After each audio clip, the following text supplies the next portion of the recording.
Hello, my name is Sabrina Matt, and this is the Applied Language Acquisition audio PowerPoint for the course TSL 590. I have attached a link to the PowerPoint, the audio version, and the reference slide. So the first theory I chose is B.F. Skinner. He created the operant conditioning and behaviorist theory. Skinner studied the process that attempts to modify behavior through the use of positive and negative reinforcements. He is famously known for the Skinner box, which he put a mouse inside of a box and observed the mouse's behavior based on an operant that can affect behavior. So Skinner created the theory that a child has specific consequences and reinforcements for positive and negative behavior that directly affect learning or motivation. I do think that this theory is interesting because if a child knows what's going to get them the positive behavior, I have found that they will continue to perform that behavior and hopefully learn that the negative reinforcements that they get for bad behaviors are ones that they should not be engaging in. The second theory that I chose was Chomsky's theory of universal grammar. He had the idea that biological grammar categories such as nouns and verbs are things that as children, when we enter this earth, they are things that we already have an understanding of. Even if we might not know it yet, it is all intuitive. And the overall language becomes universal in all various parts of the world as adults. A child knows intuitively that there are words that behave like verbs and other nouns, and therefore organizing them in a specific way is how we get our sentences.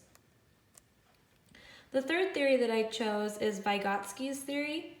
He was an interactionist, and I actually enjoyed this one, I think, the most, because I do believe that students, when learning a second language, and when going through school, even at a young age, it is very important for them to socially engage with students and communicate with others to not only just learn from the teacher, but to learn with their peers as well.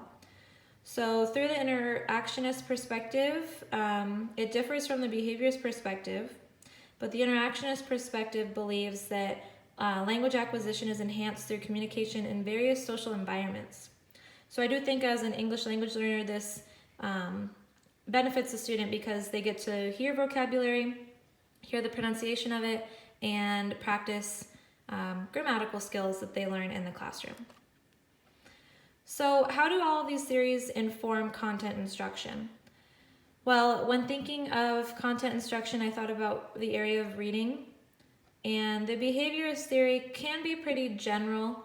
I used to struggle with classroom management, but I think that as classroom management improves, the time in which you are allowed as a teacher to give instruction improves as well. And you want to make sure that you engage members of the classroom and that students are behavioring appropriately. Universal grammar.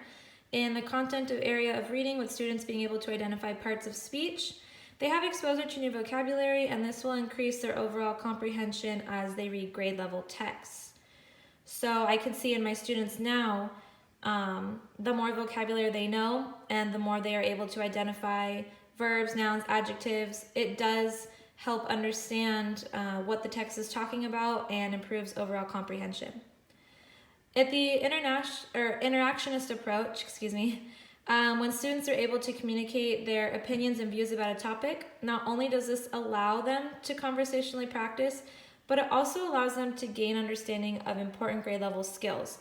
You'll see in my presenter notes that I mentioned, when students can conversationally discuss a reading, they can form opinions, they can identify facts, they can discuss the sequence of the story. So it really opens up their mind to understanding specific grade level concepts that it is so important for students to know. And those are my references. I hope you enjoyed this presentation, and thank you for listening.